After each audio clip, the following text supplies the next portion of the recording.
Everyone, this is another episode of the Northern Compass with Marietta Pangan, and with me is really exciting because I know you have all the questions. What is RISEC? What is it about? What is the community foundation of RISEC is going as a purpose, as well as what is the goals of a RISEC community foundation?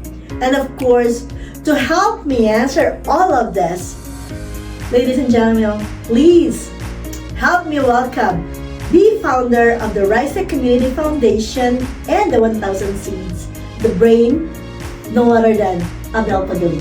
Hi Abel, how are you? Thank you. Glad to be here. Oh, thank you for allowing us to open up the door for the RISEC Community Foundation. So, now to start with Abel, what does RISEC Community Foundation, first, what does that mean?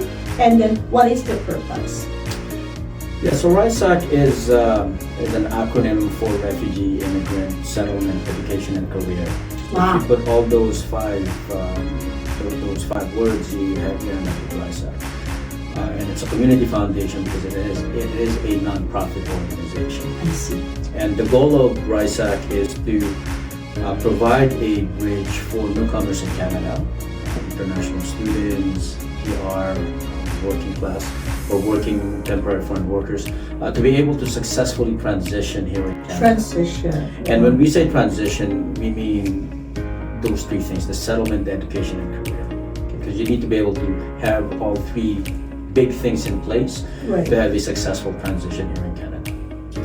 Those are big words, the transition is not just, settlement, the career, and you said the development and such. So, we have been around, right? And we've seen a lot of struggles when it comes to how people try to really make it here in Canada. Even for immigrants, probably a couple of generations ago, or even decades ago, people still have that kind of mentality when it comes to how do we make it here in Canada. So would you be able to lighten us up a little bit? What is that path that we are trying to achieve when we talk about the RISEC Community Foundation trying to bridge it? Yes, so when you have newcomers coming to Canada, many of them don't have the, let's take for example the education piece. Right. Many of them have education in their home country, the Philippines or in Africa or in other parts of Asia. But when they come here, their education is not recognized. So one of the things that we try to do in RISEC is to make sure that they have the Canadian credentials, so that they can transition here in Canada in the education side and have their, say, professional designation here in Canada, so they can apply for the professional job that they've studied for back in their home countries. For example, if you have an engineer in the Philippines who's been practicing engineering in the Philippines, who graduated in the Philippines, when they come here, they're not necessarily recognized. Correct. So part of the thing that part of the action that we wanna do in RISEC is to be able to be a bridge to make sure that they get their professional designation here in Canada, and that will allow them to apply for professional engineering jobs here in Canada. So that's one. The second one is on the settlement. So when you come to Canada, settlement is such a broad word, but what we focus on primarily, the first thing that new immigrants need is housing. A good house, a good place to stay. Once you have that, then it's a lot easier to progress here in Canada when you have a good home to stay. And right now we have issues with housing across the country. Canada is becoming a popular destination, if not one of the more popular destinations for new immigrants, and that's causing a lot of tension in the housing market. And it's difficult for newcomers to find places, good places for them. So helping them in their settlement, in their housing, is another thing. And the last one is on the employment side. Right? Oh, that's something. Career. Yeah, that's right. So that's the C in RISEC is on their career. So not only do we want to help them in their settlement and their education, but also in their career. And one of the things that we have to do when it comes to newcomers is giving them the necessary experience so they can qualify for the jobs here in Canada. Because your education alone may not be enough. Like I say to newcomers, a lot of people come here, they're already educated. But how do you transition to getting a career? There's certain steps that you got to take to be able to land a successful career here in Canada. Great. You already answered the next question that I have, like what are the requirements for you to really settle here well? One is the education, the other one is the experience, as you mentioned. But there are other few things that might help you thrive. What are a couple of things in mind that you may probably wanted to let our viewers know? What are the few other things that will help them thrive here in the Canadian setting? So the big one, of course, is education. I always talk about education being the great equalizer here in Canada, because Canada is a very fair country. Education is very important. You should strive, if you're new here to Canada, you should strive to get your Canadian education. That's one thing. The second one is experience. Experience. You need to have experience. Now, there are several ways for you to build your experience. Right. If you're a student in Canada, you can work while you study. That will give you good Canadian experience. The second one is volunteering. You can volunteer to for-profit organizations or non-profit organizations to give you, I would say, the experience you need. Also gives you the recommendations later on, right? And all the different skills and experience that comes with it.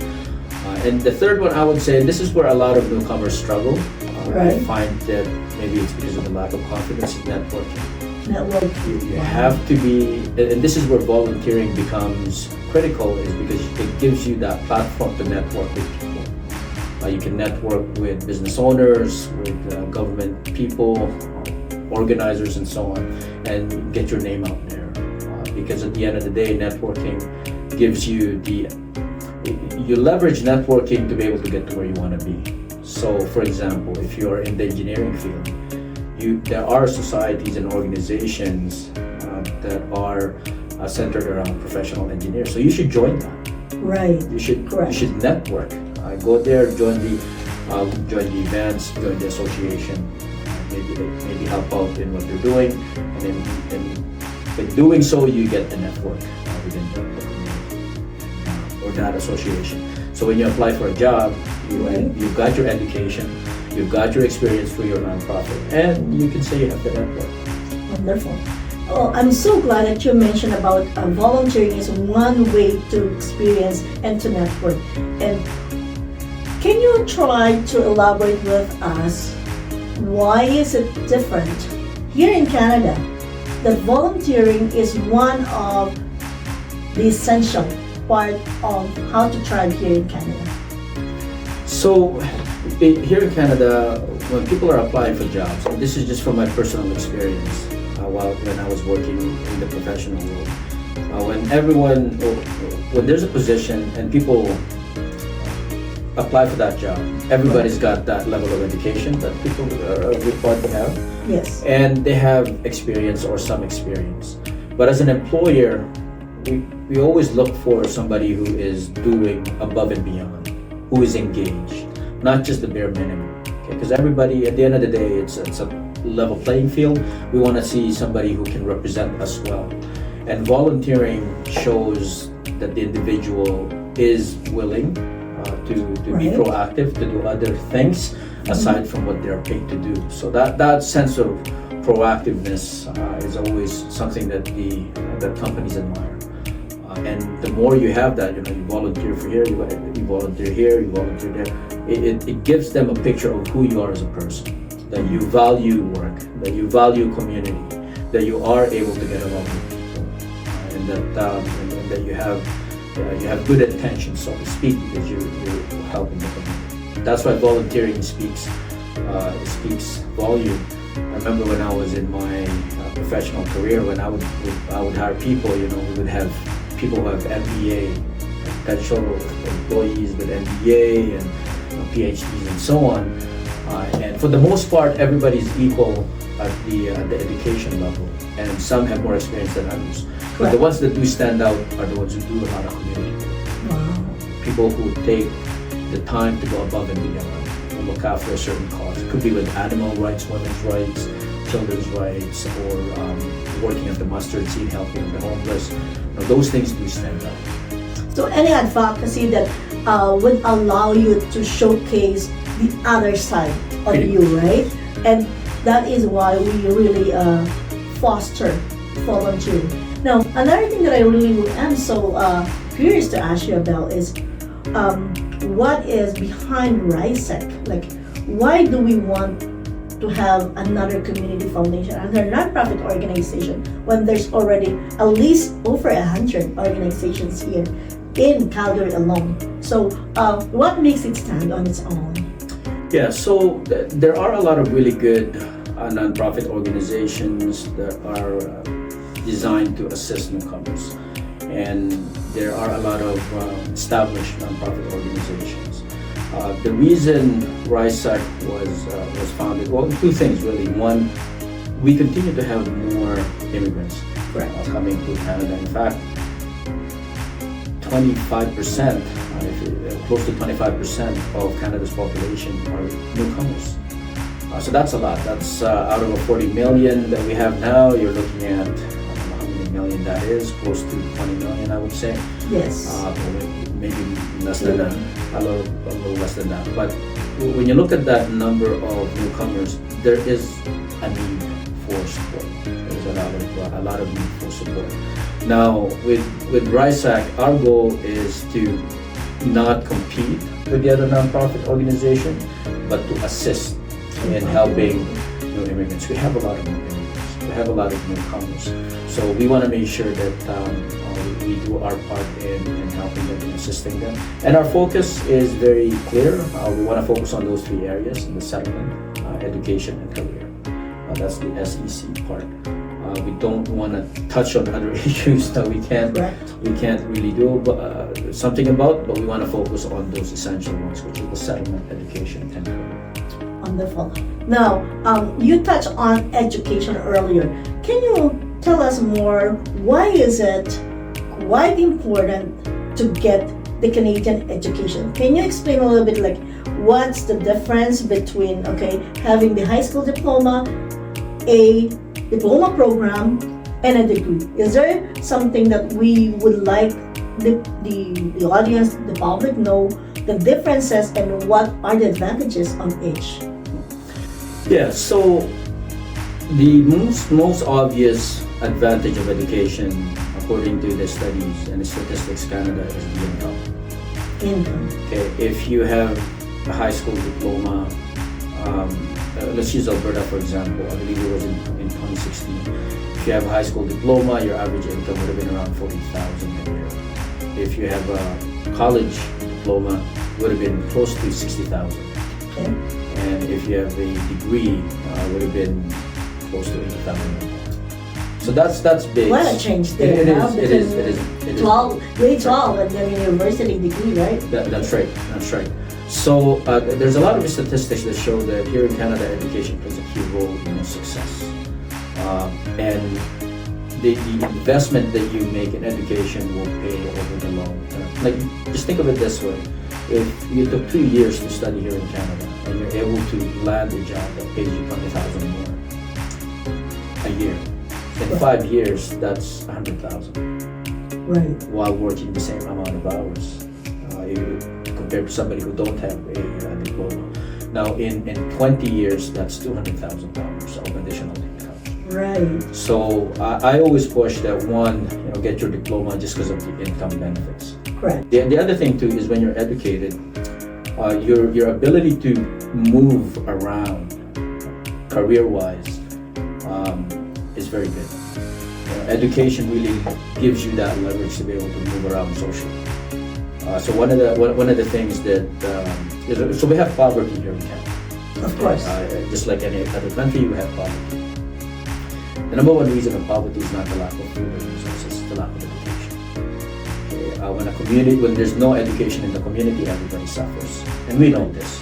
We look at countries in, let's say, Africa, or even some communities in the Philippines where we're from. When the population is not educated, they suffer. Right. Canada is the most educated country in the world. Although we have a very small population, we are number one when it comes to education, which is a surprise to many. Japan is actually next. Canada is the most educated country in the world. Not everybody knows that. So that's what sets us apart. Now, going back to the question, education allows you to move around in your social status, gives you that ability to move on. I've had relatives who came here about over 10 years ago as a temporary foreign workers. I'll talk about one particular relative. She was a dentist in the Philippines. Right. She has a very good practice. She came here as a temporary foreign worker, and she worked in the meat factory, cutting meat. There's nothing wrong with that. It's a labor job. But she got stuck there. She didn't get her education. And now, 20 years later, she's still working there.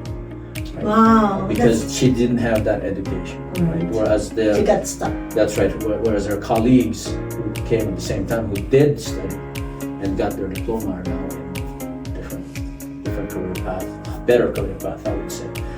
So that's one of the advantages of education. It allows you to move into different social statuses, career status. And so there's a lot of advantages to education. So for our tuning viewers, just so that you know, Abel is also the CEO of Global Bridge Education Placement. So he knows a lot about the immigration policies, the education system here in Alberta and Canada. But going back to being the founder of RISEC Community Foundation, Abel, okay, I'm so excited to know what is going to happen very shortly soon with RISEC Community Foundation when it comes to the bridging part. How do we do the bridging part? So as a new nonprofit organization, we have to do things that are easy to execute. Right. One of them is the job fair. Maybe a business fair for businesses for newcomers. But the job fair really connects employers and newcomers. It's an easy way to connect those two. And I think to me that's the first thing that we need to do: establish job fairs on a regular basis, so that there is that connecting point between newcomers and businesses. The second one is to be proactive in really bridging newcomers to their careers. And this is where we have the 1,000 Seeds. The 1,000 Seeds program is designed to encourage newcomers to get their Canadian education, but not just for them to get their education, but to help them all the way through their employment. So it's not just me going, hey Marietta, you need to get your diploma. Like, no, if you sign up for the 1,000 Seeds program, you're part of the program. A mentor will be assigned to you. So the mentor will help you from your education all the way to landing that first job. That is exciting. Because at the end of the day, your education, even though you're educated, if you can't get a job in the career, in the field that you want, then it's really a wasted effort, I would say. That's true.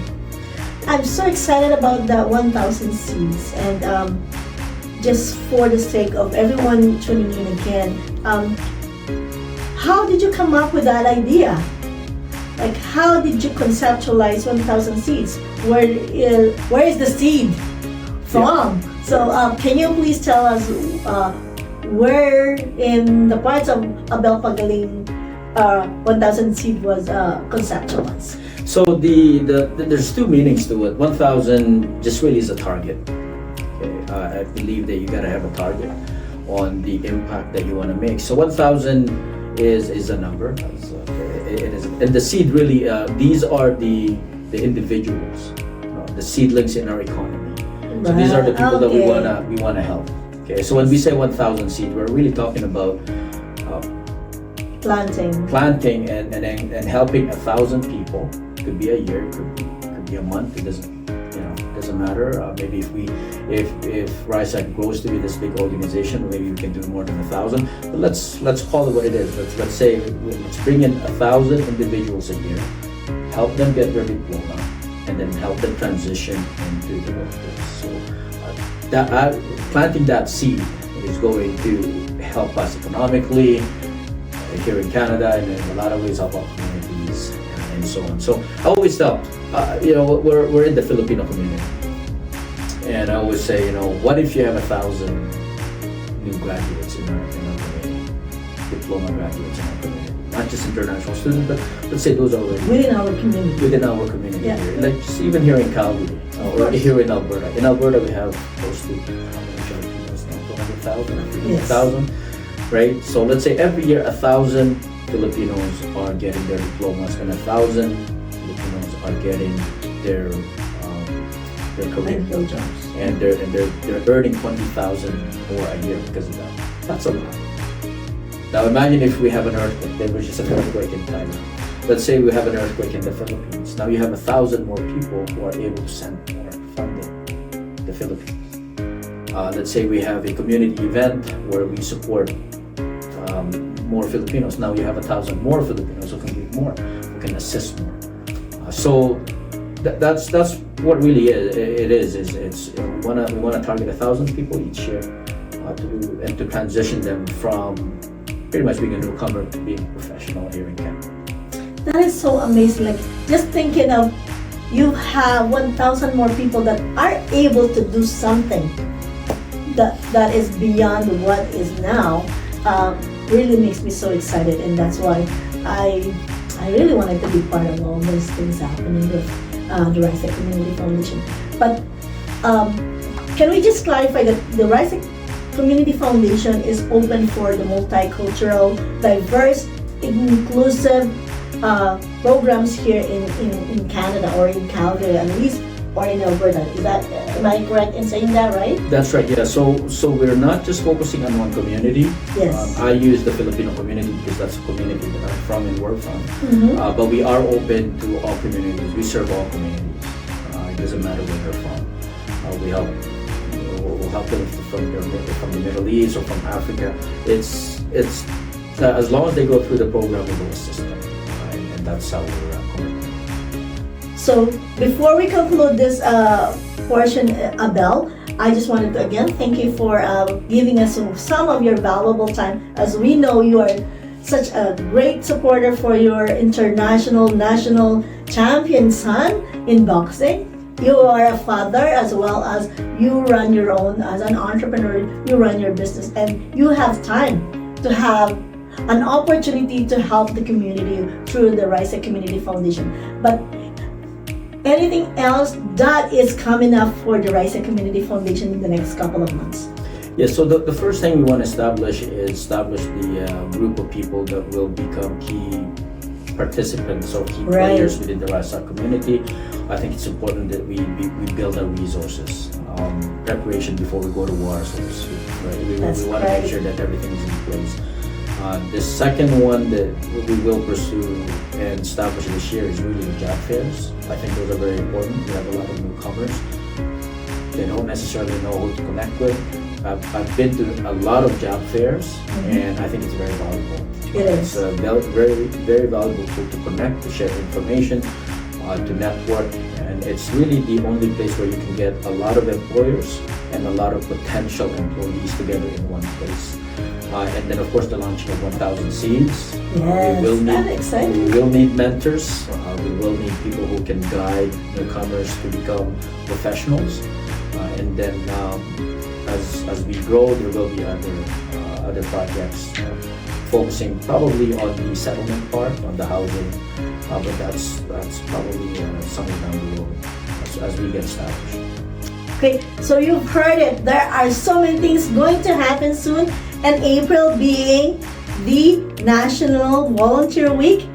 Please stay tuned. We will be having and announcing our activity for the National Volunteer Week for the orientation of the RISEC Community Foundation volunteer group and team. So if you are interested, please, we will put the link in here and the form on how you'll be able to be part of the RISEC Community Foundation. The other one is, please stay tuned because the job fair is coming up very shortly soon. And of course, the Philippine Heritage Fund is coming up. So the Northern Compass with Marietta and the RISEC Community Foundation will be teaming up for some great community events that will really provide a lot of engagement plus a lot of help for our communities, not just here in Calgary but all over the province of Alberta. So any last word, Abel, before we say thank you to our audience? No, I just want to say thank you for giving me the opportunity to share my thoughts about RISEC. It is a fairly new nonprofit organization, so we have a lot of work to do. There will be a lot of changes as we go along to refine what we're trying to do in RISEC, but for the most part, the vision is pretty clear.